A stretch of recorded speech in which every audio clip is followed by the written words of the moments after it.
घोसपुर बरसां टे ॾींहं दुरानी महाराज जे कच्चे वारे इलाइक़े दुदड़ पुलिस पिकट ते अणॼातल हथियारबंदनि काह करे ॿिनि पुलिस एहलकारनि अब्दुल गफ़ार विस्तड़ो ऐं सजाद जखरानी खे हथियारनि जे ज़ोर ते यरगमाल बणाए अगवा करे कच्चे वारे इलाइक़े में बांदी बणाए रखियो हो।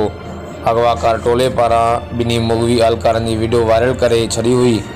वीडियो बयान में एहलकारनि जो चवणु हो त पुलिस हथां गिरफ़्तार कयल धाड़ेलनि जे साथी वाजिद खे पुलिस आज़ादु करे असां खे ॾोहारनि जे चंबे मां आज़ादु कराए हयाती बचाई वञे। ज़रीन मूजिब पुलिस ऐं ॾोहारनि विच में कामयाब डील थियण खां पोइ कशमोर ज़िले जे पुलिस ॿिन्ही मुग़वी एहलकारनि अब्दुल गफ़ार वस्तड़ो ऐं सजाद जखरानी खे ॾोहारनि जा मुतालबा तस्लीम करे बाज़ियाब कराए वरितो आहे, जॾहिं त पुलिस प्रेस रिलीज़ में ॾोहारनि सां मुबैना मुक़ाबिलो ॼाणाए ॿिन्ही एहलकारनि खे बाज़ियाब करण जी दावा कई आहे। हर वक़्तु आगाह लाइ ॾिसंदा रहो GTN वेब न्यूज़ घोसपुर।